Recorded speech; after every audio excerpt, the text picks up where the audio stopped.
जी अस्सलाम वालेकुम। अच्छा, आज हमने जिस टॉपिक वालेकुम पर अस्सलाम। डिस्कशन करनी है वो रिगार्डिंग अकाउंट री स्टेटमेंट की फर्स्ट क्लास है। और फर्स्ट हम माइनर जो डीएक्टिवेशंस होती हैं अकाउंट में, हम वहाँ से स्टार्ट करेंगे। और आज हमने जो स्टार्टिंग लेनी है वो मैं आपको दिखाती हूँ कि ये सेलर सेंट्रल अकाउंट है।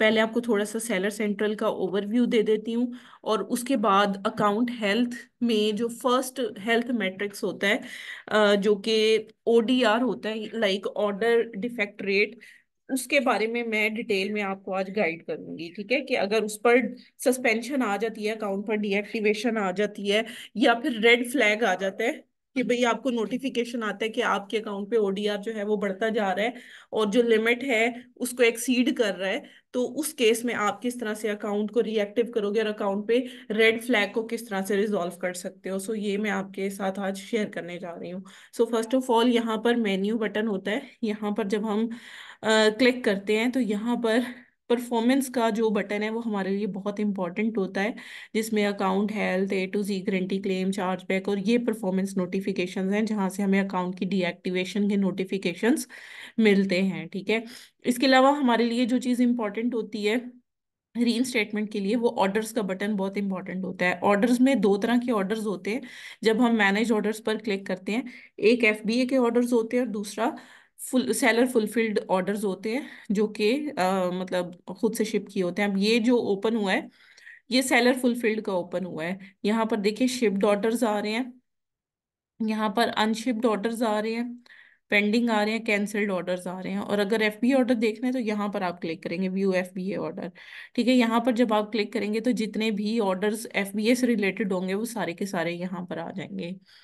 अच्छा, इसके बाद हमारे लिए जो इम्पोर्टेंट बटन होता है वो इन्वेंट्री का बटन होता है। इन्वेंट्री में ऑल इन्वेंट्री पर जब हम क्लिक करेंगे तो सेलर फुलफिल्ड और एफबीए दोनों इन्वेंट्रीज हमें शो होंगी। और अगर सिर्फ अकाउंट पर एफबीए हो रहा था तो यहाँ पर एफबीए इन्वेंट्री पर क्लिक करके हमें एफबीए की इन्वेंट्री पता चल जाएगी।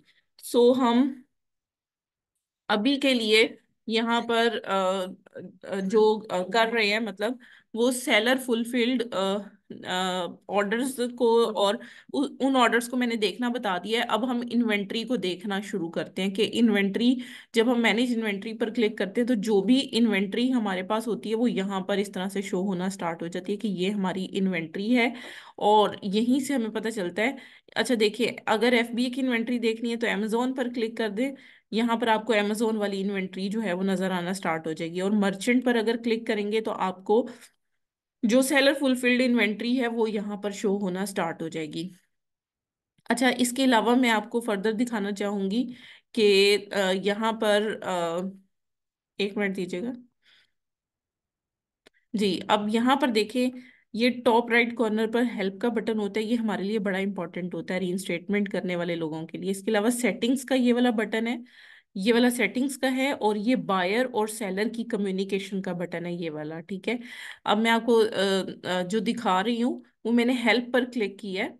और हेल्प पर जब हम क्लिक करते हैं तो केस लॉग ओपन करने के लिए ये हमारे लिए हेल्पफुल होता है, ये बटन। ठीक है, यहाँ पर हम जिस मार्केट के लिए केस लॉग ओपन करना चाह रहे हैं वो लिखना है। यहाँ पर हमें सर्विस सिलेक्ट करनी है, और इसके बाद हमें सेलिंग ऑन अमेजोन पर क्लिक करके जो भी हमें हेल्प चाहिए वो हम यहाँ से ले सकते हैं। तो बेसिकली हमें अकाउंट रीएक्टिवेशन से रिगार्डिंग ही हेल्प चाहिए। तो यहाँ पर वैसे भी डीएक्टिवेटेड अकाउंट है तो इसमें रीएक्टिवेट योर अकाउंट और दो तरह के बटन आएंगे। एक अपील सबमिशन का बटन आएगा, और एक आपके पास अगर आपको हेल्प चाहिए हेल्थ सपोर्ट टीम से तो वो आएगा। तो हमारे लिए ज़्यादा इंपॉर्टेंट जो बटन होता है वो ये हेल्थ सपोर्ट से सपोर्ट लेने के लिए, कि अपील में क्या चीज़ हमें ऐड करनी चाहिए क्या नहीं करनी चाहिए, वो सारी की सारी सिलेक्शन यहाँ से होती है। तो लाइक मैं जब इस पर क्लिक कर रही हूँ तो आप यहाँ पर देखोगे कि इस तरह से डिस्क्राइब योर इशू, यहाँ पर हम अपना इशू डिस्क्राइब करेंगे, जो भी हम उनसे इंफॉर्मेशन लेना चाहते हैं। यहाँ पर ईमेल एंटर करेंगे, और अगर कोई अटैचमेंट है, कोई क्यूरी है, लाइक अगर कोई आप कोई कॉल स्केड्यूल करना चाह रहे हो, या आप इंटरव्यू के लिए टाइम स्लॉट फिक्स करना चाह रहे हो लेकिन वो हो नहीं पा रहा, तो फिर आप वो जो इशू होगा उसका स्क्रीनशॉट लेके साथ में अटैच करोगे। अच्छा, ये ईमेल है। वैसे यहाँ पर एक फोन का भी आता है, अगर फोन का यहाँ पर हेल्प के बटन में ना आ रहा हो तो एक और तरीका है जिसमें आप कॉल के थ्रू अमेजोन की टीम से बात कर सकते हो, सपोर्ट ले सकते हो। यहाँ से परफॉर्मेंस में जाना है, अकाउंट हेल्थ में जाना है आपने। अकाउंट हेल्थ में जाओगे, यहाँ पर कॉल मी नाउ का बटन है। यहाँ पर हम सपोर्ट टीम से कॉल पर बात कर सकते हैं। तो वो कॉल पे बात करने का तरीका आपको बताती हूँ। आपके पास कॉलिंग ऐप होना जरूरी है जिसके थ्रू आप कॉल करके अमेजोन की टीम से बात कर सको। यहाँ पर कुछ भी लिख दें, इट डजेंट मैटर, आप अकाउंट रीएक्टिवेशन लिख दें यहाँ पर। उसके बाद स्क्रॉल डाउन कीजिएगा और यहाँ पर आपने फोन नंबर एंटर करना है, ठीक है। जो भी आपके पास यूएस का फोन नंबर है, लेट से मैं अपना फोन नंबर एंटर करती हूँ। तो यहाँ पर ये यूएस का है। यहाँ कॉल मी नाउ पर जब हम क्लिक करेंगे ना, तो यहाँ पर एक छोटी सी वो आ जाएगी, पजल टाइप, जैसे अब ये आ गया है। ये पजल में वो कह रहे हैं कि आपको कर्टन्स जो है ना वो सिलेक्ट करने हैं। ठीक है, ये जितने भी कर्टन्स हैं इनको सिलेक्ट करेंगे और कंफर्म जब करेंगे ना, तो उसके बाद ये कॉल डायल हो जाएगी। ठीक है, तो हमारे पास जो अमेजोन की टीम है वो उसका जो पर्सन है वो कनेक्ट हो जाएगा। फिर वो सबसे पहला क्वेश्चन आपसे क्या करेगा कि एक तो अकाउंट का नेम और जो भी मार्केट प्लेस जिसके लिए आप कॉल कर रहे हैं, सबसे पहले वो आपसे वेरीफाई करेगा। उसके बाद वो आपसे पूछेगा कि आपका सिक्योरिटी रीजंस की वजह से आप अपना ईमेल एड्रेस बताओ जिस पर आपका अकाउंट रजिस्टर्ड है। तो उसको चेक करने के लिए आप क्या करना, यूजर परमिशन में जाना। और यूजर परमिशन में जब आप जाओगे तो आपको ईमेल पता चल जाएगी कि किस ईमेल पर अकाउंट जो है वो रजिस्टर्ड है। जैसे यहाँ पर इस ईमेल से अकाउंट रजिस्टर्ड है, यहाँ डिलीट का बटन नहीं आ रहा। जो मेन एक्सेस होती है उसमें डिलीट का बटन नहीं होता, ये चीज याद रखनी है, ठीक है। वो वाली ईमेल आपने अमेजोन की टीम को बतानी है और उसके बाद आप अपना इशू उनके साथ डिस्कस करोगे। सो ये एक कंप्लीट मैंने ओवरव्यू आपको दिया है कि रीन स्टेटमेंट में जो जो चीज़ें आपके लिए इंपॉर्टेंट होती हैं। इसके अलावा मैंने जैसे आपको बताया कि अकाउंट इन्फो, ये जो सेटिंग्स का बटन होता है टॉप राइट कॉर्नर में, इसमें ये सारी चीज़ें इंपॉर्टेंट होती हैं जिसमें रिटर्न सेटिंग है, शिपिंग सेटिंग है, और जो फर्स्टली है इसमें वो अकाउंट इन्फो है। ठीक है, ये इंपॉर्टेंट पोर्शंस होते हैं आपके लिए। बाकी जो बायर और सेलर की कम्युनिकेशन होती है, वो जो एक इनवेलप का बटन टॉप पर बना हुआ मैंने आपको दिखाया था, वहां पर जब हम क्लिक करते हैं तो जो सेलर और बायर की कम्युनिकेशन हो रही होती है ऑर्डर डिलीवरी के दौरान, वो सारी की सारी आपको यहाँ पर नजर आती है। ठीक है, यहाँ पर ये देखें, ये सेलर ने कुछ कहा, बायर ने कुछ कहा तो सेलर ने फिर उसको बता दिया। मतलब यहाँ पर ये देखें, सेलर ने कुछ कहा, बायर ने कुछ कहा, सेलर ने उसको बता दिया।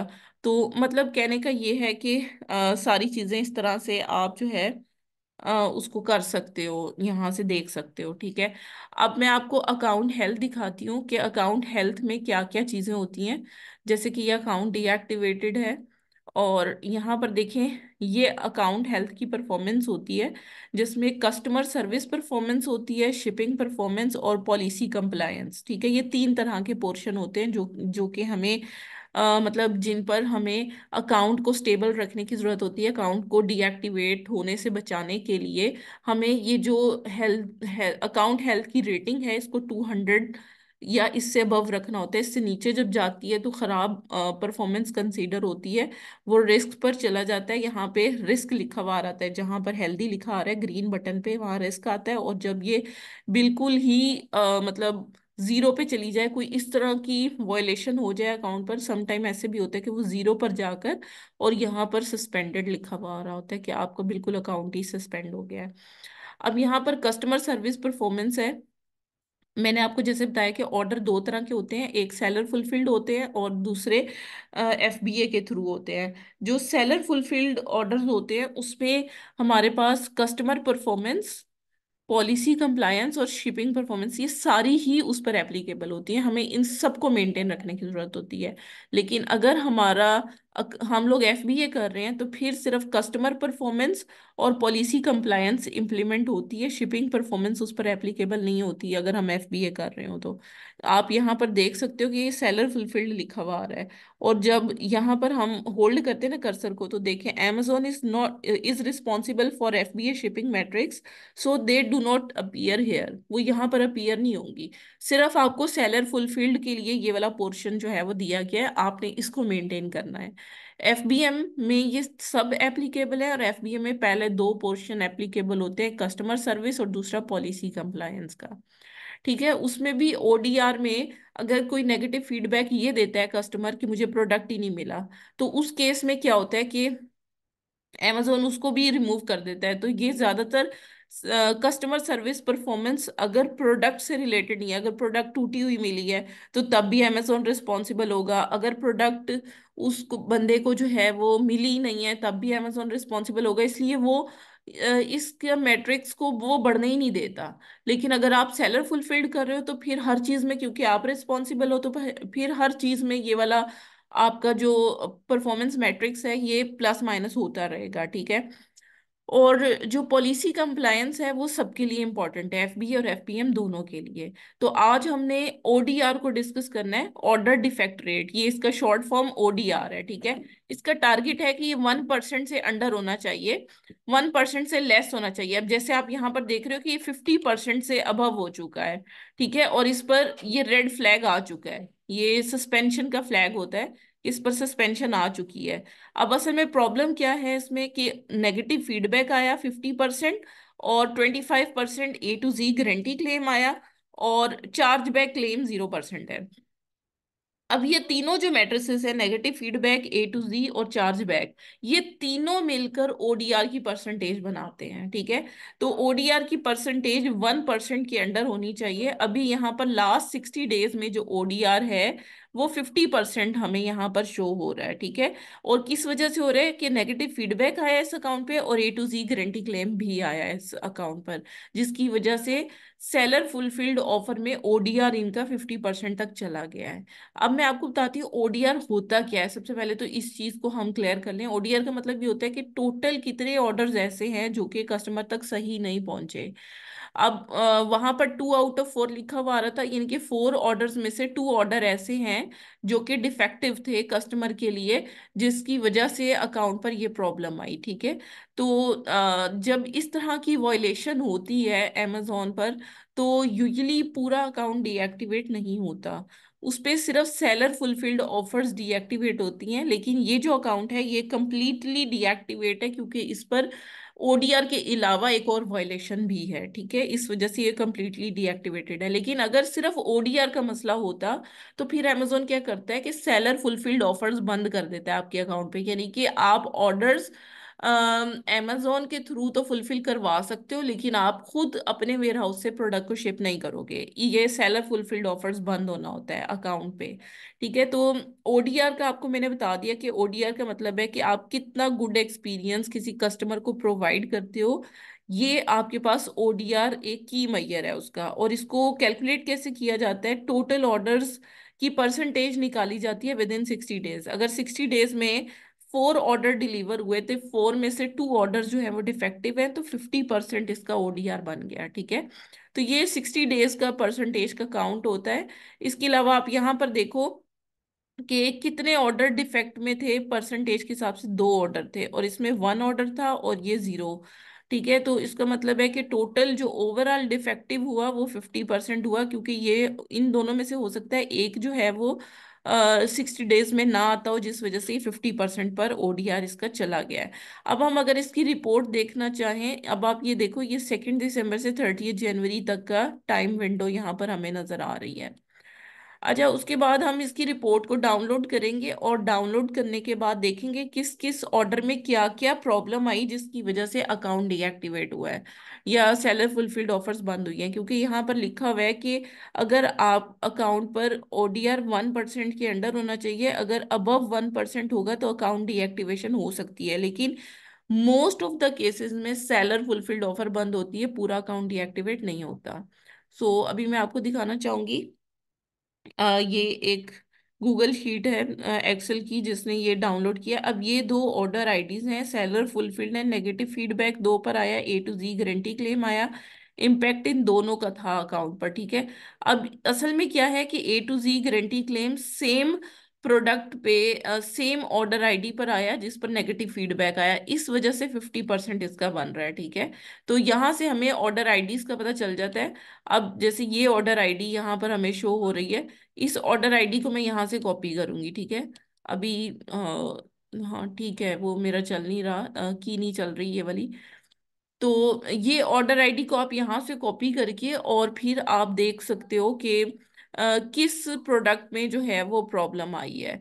अब जैसे ऑर्डर, यहाँ पर हम देख लेते हैं, चार्जबैक्स पर जाकर यहाँ पर हम क्लिक करेंगे। क्लिक करने के बाद परफॉर्मेंस में जाकर और हम जाएंगे A to Z guarantee claim पर।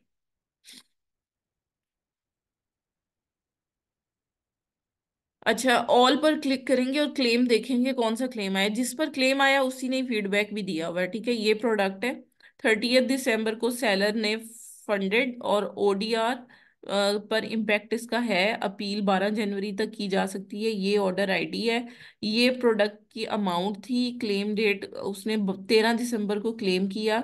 रीजन क्या है? The customer has not receive their package and our records indicates you ship this order after the maximum handling time. ठीक है, यानी कि आपने जो है वो मैक्सिमम हैंडलिंग टाइम के बाद ऑर्डर जो है वो शिप की है, इस वजह से कस्टमर को अभी तक पैकेज रिसीव नहीं हुआ। ये उसने किसी और लैंग्वेज में जो है वो यहाँ पर क्लेम जो है वो सेंड की है। अब यहाँ पर देखें, you message the customer, you message the customer, इसका मतलब है 13 दिसंबर को हमारी इनके साथ कोई बात भी हुई है। अच्छा, कस्टमर का इशू क्या था? पैकेज उसे रिसीव नहीं हुआ। ठीक है, ये प्रोडक्ट है। उसके बाद आपने क्या अपील की? I have already described our issue with the courier service, the package to the customer will be delivered in 1 to 2 upcoming days and tracking is also provided to verify. In this particular case, customer did not contacted with us regarding this matter. He must have contacted us before filing a claim. We would have described him the complete issue and meet a resolution. I request Amazon team to lift this claim from my account as customer did not contact us. Furthermore, the tracking number also shows that item is in transit and will be delivered within few upcoming days. ठीक है, ये लिखा हुआ आ रहा है यहाँ पर। तो ये हमने उसको आंसर किया है, लेकिन amazon ने फिर भी जो है वो इसको ग्रांट कर दिया है। मतलब A to Z guarantee claim जो है ना उसको, उसकी पेमेंट जो है वो वापस कर दी है। अच्छा, अब इसमें आपको बताती चलूं कि A to Z guarantee claim का मतलब ये होता है कि कस्टमर का इशू अगर सेलर रिजॉल्व नहीं करता तो वो अमेजोन के पास डायरेक्टली आएगा और कहेगा कि मुझे ये इशू है और सेलर ने मेरी पेमेंट जो है वो वापस नहीं की, या मेरे इशू को रिजॉल्व नहीं किया, तो मेरी पेमेंट वापस की जाए। जब अमेजोन पे जाकर वो क्लेम को फाइल करता है तो उस टाइम पर आप समझ लो कि अकाउंट में डीएक्टिवेशन आती है, sorry, A to Z guarantee claim file होता है, और उसी के अगेंस्ट जो है वो अमेजोन डिडक्ट करके पेमेंट और कस्टमर को वापस कर देता है।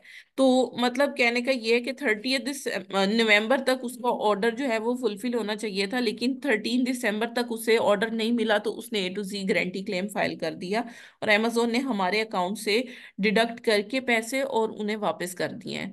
और जो नेगेटिव फीडबैक है वो रिटर्न होता है। ठीक है, और उसके अलावा जो चार्ज बैक होता है वो कार्ड में, अगर फॉर एग्जांपल किसी के पास क्रेडिट कार्ड है, उसने क्रेडिट कार्ड से ट्रांजैक्शन की है और उसे प्रोडक्ट ही मिली, जब उसे क्रेडिट कार्ड का बिल आएगा तो वो अपने बैंक को कहेगा कि ये वाली जो ट्रांजैक्शन है इस पर हमें ऑर्डर हमने किया था लेकिन हमें प्रोडक्ट रिसीव नहीं हुई। तो फिर वो जो क्रेडिट कार्ड वाले हैं वो वहां पर उस वेबसाइट पर यानी कि अमेजोन पर जाकर क्लेम करेंगे कि हमें चार्ज बैक किया जाए और हमें ये प्रोडक्ट रिसीव नहीं हुआ। तो फिर उस केस में क्या होता है कि उस ऑर्डर आईडी के अगेंस्ट जो है अमेजोन जब पेमेंट डिडक्ट करके उस क्रेडिट कार्ड होल्डर के बैंक को वापस करता है तो इसे चार्ज बैक कहते हैं।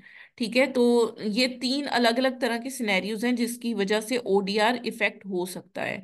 ठीक है, तो ये मैंने आपको बता दिया। अब आपने ऑर्डर आईडीज को देख लेना कि क्या इशू हुआ था जिसकी वजह से अकाउंट में ODR रेज होना स्टार्ट हुआ। जैसे अभी मैंने एक ऑर्डर आईडी का बताया, इसी तरह से आप सारी ऑर्डर आईडीज का देख लोगे, फिर बैकएंड पर इशू देखोगे। अब जैसे इस ऑर्डर आईडी के अगेंस्ट अगर हम देखें तो हम हमें जो इशू समझ आ रहा है वो कोरियर के डिलेज हमें नजर आ रहा है कि कोरियर सर्विस ने डिले किया।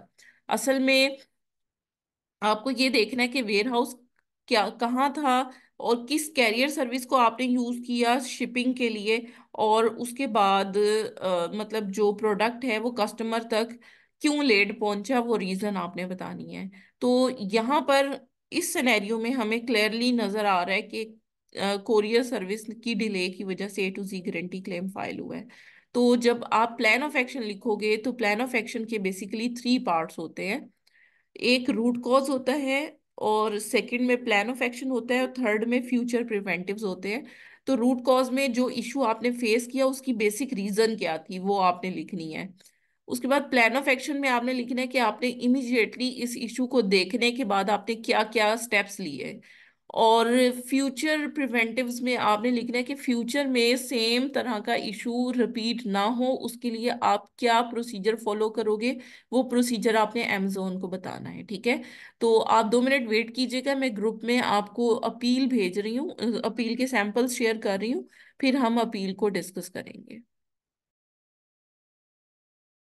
जी, मैंने आपको सैंपल ग्रुप में शेयर किया, अब हम उसे देख लेते हैं और कंटिन्यू करते हैं। इसमें देखें, सबसे पहले तो आपको ये देखना है कि आपने सेलर अकाउंट नेम यहाँ पर लिखना है और बताना है कि आपके अकाउंट पे ओडीआर का मसला है और वो किस वजह से है, A to Z guarantee claim या नेगेटिव फीडबैक या चार्जबैक, जिसकी वजह से भी होगा वो आपने मेंशन करना है। अब इसमें दो तरह से A to Z और नेगेटिव, इन दोनों को आपने लिखना है। फिर आप बताओगे कि हम इस चीज को समझते हैं कि जो ओडीआर है वो mainly A to Z guarantee claim और नेगेटिव फीडबैक की वजह से रेज हुआ है, और हम इसको ट्राई कर रहे हैं कि फिल्टर आउट करने के लिए सबसे पहले रूट कॉज आप लिखोगे कि क्या रूट कॉज थी जिसकी वजह से अकाउंट में मसला आया। तो हमारी बेसिकली प्रोडक्ट जो है वो इसके इस हिसाब से अगर हम देखा जाए, जो अभी हमने केस स्टडी किया इसके हिसाब से अगर हम देखें तो हम ये कहेंगे कि हमारी जो कोरियर सर्विस है उसकी वजह से इशू आया, कि उससे हमने प्रोडक्ट जो है वो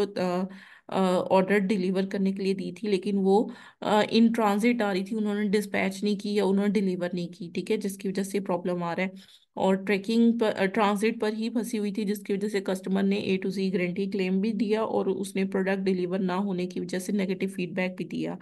तो आपने ये चीज़ यहाँ पर मेंशन करनी है। उसके बाद प्लान ऑफ एक्शन में आपने लिखना है कि प्रोडक्ट जो है उसमें आपने फौरी तौर पे क्या एक्शन लिया अपनी परफॉर्मेंस को चेक करने के लिए। तो हमने क्या किया, हमने रिपोर्ट डाउनलोड की, हमने ऑर्डर्स देखे कौन कौन से ऑर्डर्स हैं, फिर उन ऑर्डर्स के बैकएंड पर जाकर हमने सारे इशू को देखा कि किस वजह से ये प्रॉब्लम रेज हुई है। फिर हमने ये बताया कि हमने प्रोडक्ट जो है उसको फौरी तौर पे सेलिंग के लिए रोका, या हमने क्या स्टेप्स लिए, वो सारी चीजें हमें यहाँ पर मेंशन करने होंगे।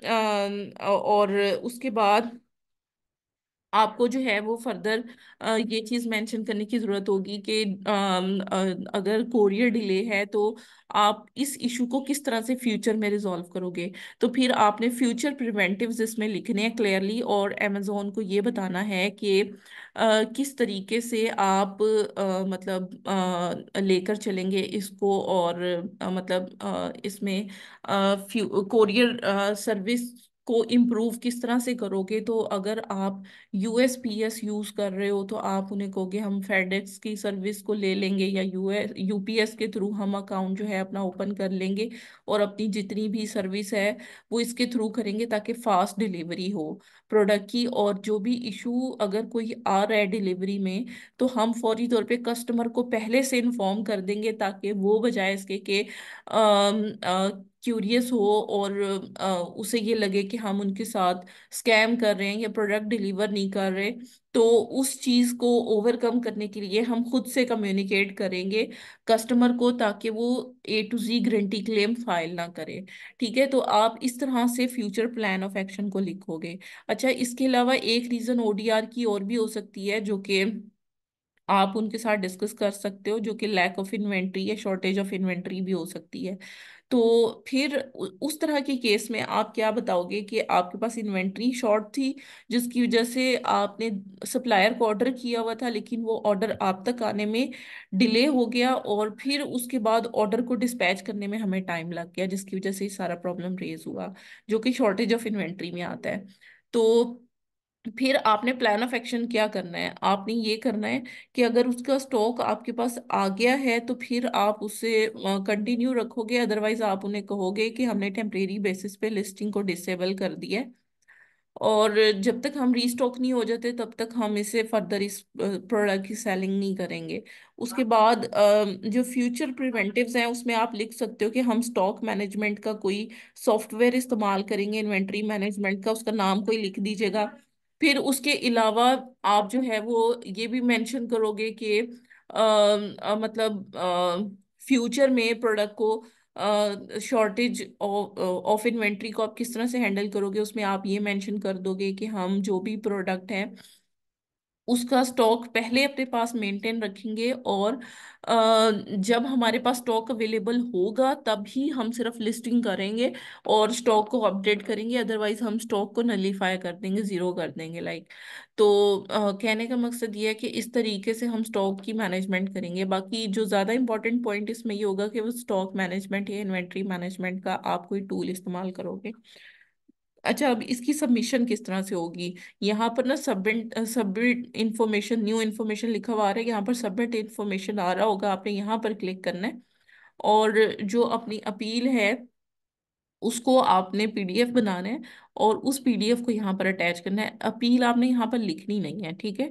यहाँ पर सबमिट न्यू इन्फॉर्मेशन पर क्लिक करना है और यहाँ पर आप अपना थोड़ा सा कुछ लिख दीजिएगा, Amazon team please check the plan of action that is attached.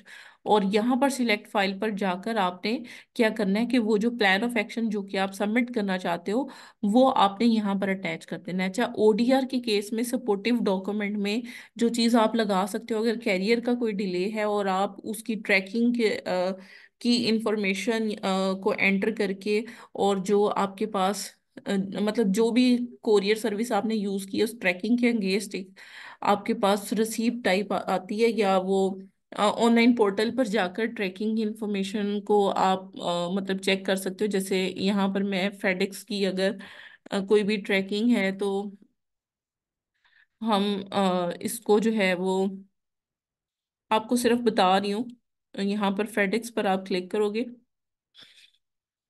Tracking number जो है वो एंटर करोगे, यहाँ पर ट्रैकिंग आईडी, और जो स्टेटस इस वक्त आ रहा होगा ना, जैसे अभी हमारा स्टेटस आ रहा है कि वो प्रोडक्ट जो है वो उसमें है, ट्रांजिट में है, तो वो आप इसका जो भी आ रहा होगा इसका स्क्रीनशॉट लेके वो यहाँ पर इसके साथ फाइल में अटैच कर सकते हो। अच्छा, जो सपोर्टेड मतलब इसमें फॉर्मेट्स हैं वो जेपीजी, गिफ, टेफ और पीएनजी है, ठीक है, ये इमेजेस के लिए हैं।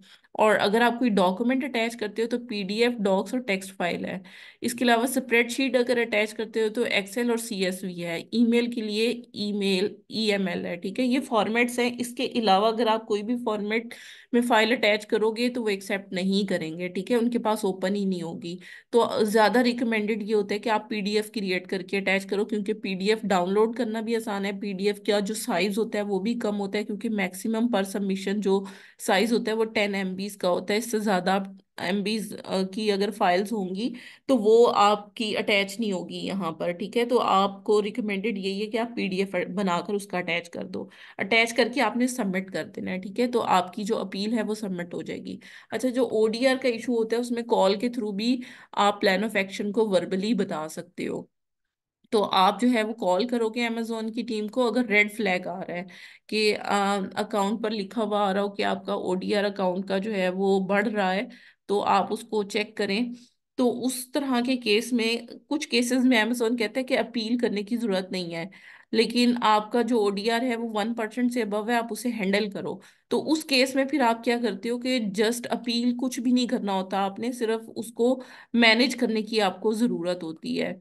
और अगर इन केस के ओडीआर की वजह से अकाउंट डीएक्टिवेट हो गया है तो फिर आप कॉल पर भी उन्हें प्लान ऑफ एक्शन अपना बता सकते हो, जैसे मैंने अभी आपको वर्बली बताया, आप उन्हें वर्बली बता दोगे। फिर उसके बाद या जिस तरह मैंने आपको अभी सबमिशन करने का तरीका बताया है इस तरह से भी सबमिशन कराओगे तो अकाउंट रिएक्टिव हो जाएगा, ठीक है। तो ये पूरा सिनेरियो है जो कि आज हमने डिस्कस करना था, मैंने आपको कंप्लीट उसके बारे में गाइडलाइन दे दी है कि how we can manage ODR और कस्टमर सर्विस परफॉर्मेंस। अच्छा, अगर रनिंग अकाउंट है और उसमें रेड फ्लैग आया लेकिन उन्होंने कहा है कि कोई अपील कराने की जरूरत नहीं है, आप जस्ट इसे मैनेज करो, तो ये किस तरह से मैनेज किया जा सकता है? इसका सिर्फ एक ही सोल्यूशन है, टेक मोर ऑर्डर्स। आप जितने ज्यादा ऑर्डर्स लोगे उतना ये परसेंटेज कम होती जाएगी। अब देखो 60 डेज में टोटल 4 ऑर्डर्स थे, अगर ये 100 ऑर्डर्स हो जाएं विद इन 60 डेज तो ये ऑटोमेटिक इसकी परसेंटेज कम हो जाएगी, ठीक है। तो ये 2 डिवाइडेड बाय 100 तो ये 2% पे चली जाएगी। ठीक है, अगर 200 ले लोगे या 120 ऑर्डर्स ले लोगे तो उतनी ही परसेंटेज कम होती जाएगी। तो ये 1% के नीचे ले जाने का एक ही हल है कि आप ज़्यादा ऑर्डर ले लो, कोई ऐसी प्रोडक्ट लिस्ट कर लो जो फास्ट सेलिंग हो और लो कॉस्ट आइटम हो, ताकि जल्द से जल्द वो डिलीवर भी करो, आपका बजट भी ज़्यादा ना लगे, और इस तरह से आपका ओडीआर भी मैनेज हो जाता है। ठीक है, तो ये सारा तरीका कार है। अगर अपील की सबमिशन ना करनी हो तो आपने ज्यादा ऑर्डर लेकर इसको मैनेज करना है। अगर रेड फ्लैग आ जाए और उसमें सस्पेंशन आ जाए तो फिर आप कॉल के थ्रू भी सबमिशन करवा सकते हो। और अकाउंट हेल्थ पर अगर अकाउंट डीएक्टिवेट हो गया है, मतलब सेलर फुलफिल्ड ऑफर बंद हो गई है, तो फिर आप कॉल के थ्रू भी करवा सकते हो, प्लस अपील के थ्रू भी करवा सकते हो। तो ये सारे मेथड्स मैंने आपके साथ कंप्लीटली शेयर कर दिए हैं। अब आपके जो भी क्वेश्चन है इस टॉपिक से रेलिवेंट तो वो आज हम डिस्कस कर लेते हैं। बाकी ग्रेजुअली जिस तरह से हमारी क्लासेस ऑनवर्ड चलती जाएंगी, तो जैसे ऑथेंटिसिटी के केसेस आजकल बहुत ज़्यादा हैं, लिंक अकाउंट्स के केसेस हैं, वेरिफिकेशंस के केसेस हैं, तो वो इंशाल्लाह ग्रेजुअली हम उन सब चीज़ों को डिस्कस करते जाएंगे। तो अभी के लिए ओडीआर से रिलेवेंट जो भी क्वेश्चन है वो प्लीज़ आप पूछ लें मेरे से।